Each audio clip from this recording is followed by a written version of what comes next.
Hello friends, வாங்க இன்றைக்கி bakery ஸ்டைலில் டீ கேக் வந்துட்டு ஏர் ஃப்ரையரில் எப்படி செய்யுதுன்னு பார்ப்போம். ஸோ ஆல்ரெடி வந்துட்டு ஒரு பேனில் வச்சு செஞ்சு காமிச்சிருப்பேன். ஸோ அந்த மெத்தட் வேணுங்கிறவங்க அதை யூஸ் பண்ணிக்கோங்க. நம்ம ஷார்ட்ஸ்லேயுமே அப்லோட் பண்ணியிருக்கேன்.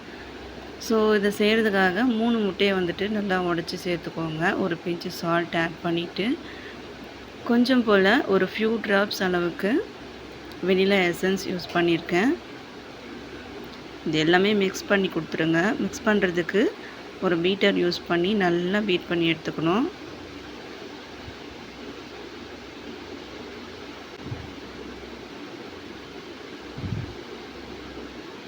உங்கள் ஃப்ளேவருக்கு தகுந்த மாதிரி நீங்கள் pineapple essence, rose milk essence இந்த மாதிரி நீங்கள் எது வேண்டாலும் சேர்த்துக்கலாம்.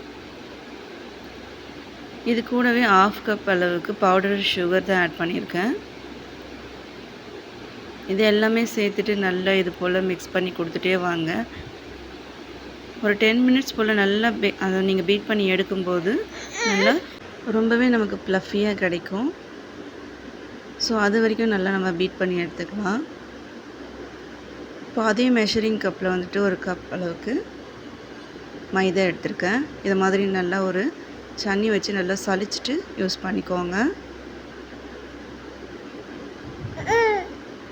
மெஷரிங் கப்பில் 1/4 கப் வந்துட்டு ஆயில் ஆட் பண்ணியிருக்கேன். சேம் கப்பில் 1/4 கப் பால் எடுத்திருக்கேன். நல்லா சில்லு இருக்கிற பாலை யூஸ் பண்ணிக்கோங்க. இப்போ கட் அண்ட் ஃபுல் மெத்தடில் நல்லா இது போல் மிக்ஸ் பண்ணி எடுத்துக்கணும். இது போல் நல்லா க்ரீமி டெக்ஸ்சரில் இருக்கும்போது நமக்கு கேக் நல்லாவே ஃப்ளஃபியாக கிடைக்கும். ஸோ எல்லாமே நல்லா மிக்ஸ் பண்ணியாச்சு. இப்போ ஒரு பவுலுக்கு வந்துட்டு ட்ரான்ஸ்ஃபர் பண்ணிக்கலாம். நம்ம போட்டிருக்கிற மைதா, ஆயில், மில்க் இது எல்லாமே வந்துட்டு ஒரு டைம் வந்துட்டு நான் இந்த மாதிரி பீட்டரில் மிக்ஸ் பண்ணி எடுத்துக்கிட்டேன்.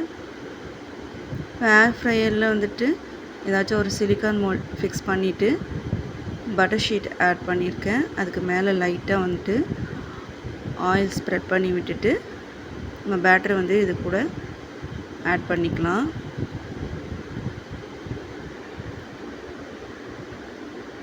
ஒரு 5 மினிட்ஸ் போல் வந்துட்டு நல்லா ஒரு ஹீட் பண்ணி எடுத்துக்கோங்க. ப்ரீ ஹீட் பண்ணிக்கிட்டீங்க அப்படின்னா இன்னுமே பெட்டர்.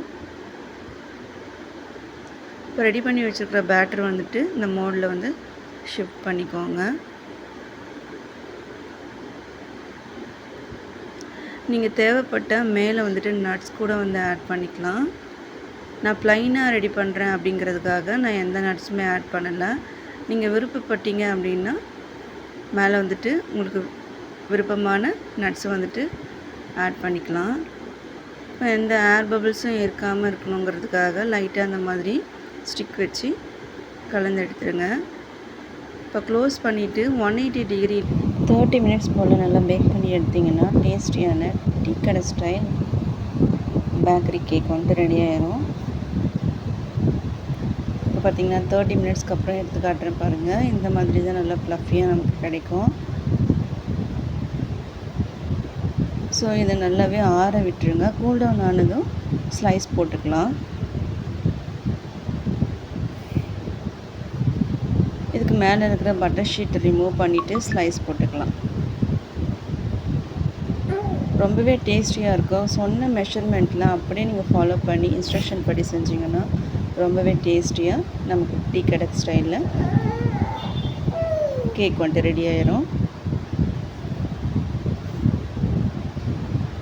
ஃபர்ஸ்ட் டைம் பேக் பண்ணும்போது 45 மினிட்ஸ் போல் நான் பேக் பண்ணி எடுத்துட்டேன். அந்த மாதிரி மிஸ்டேக் வந்துட்டு வரக்கூடாதுங்கிறதுக்காக தான், உங்கள்கிட்டையும் மிஸ்லீட் கொடுக்கக்கூடாதுங்கிறதுக்காக கரெக்டான டைம் மெஷர்மெண்ட் வந்துட்டு செக் பண்ணி ஆல்ரெடி நான் இந்த மாதிரி செஞ்சு பார்த்துட்டு உங்களுக்கு வந்துட்டு என்னோடய எக்ஸ்பீரியன்ஸ் வந்து ஷேர் பண்ணுறேன்.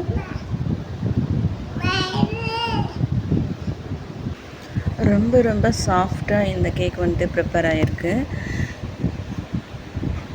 அப்படியே ஸ்லைஸ் போடும்போது பார்த்திங்கன்னா ரொம்ப ரொம்ப சாஃப்டாக ஸ்லைஸ் போடுறதுக்கே ரொம்பவே அவ்வளோ சாஃப்டாக இருந்துச்சு. ஸோ சொன்ன மெஷர்மெண்ட் படி நீங்களும் ட்ரை பண்ணி பாருங்கள். ஆல்ரெடி வந்துட்டு பேனில் எப்படி செய்கிறது அப்படிங்கிறதையும் நான் போஸ்ட் பண்ணியிருக்கேன். வேணுங்கிறவங்க ஷார்ட்ஸில் வந்துட்டு செக் அவுட் பண்ணி பாருங்கள். ஸோ இந்த ப்ளஃபியான கேக் நீங்களும் ட்ரை பண்ணுவீங்கன்னு நம்புகிறேன். இந்த மாதிரி இன்ட்ரெஸ்டிங்கான ரெசிபிக்கு நம்ம சேனலையும் சப்ஸ்கிரைப் பண்ணிவிட்டு ஃபாலோ பண்ணிக்கோங்க. தேங்க்ஸ் ஃபார் வாட்சிங். நெக்ஸ்ட் வீடியோவில் பார்க்கலாம். டாடா, பாய்.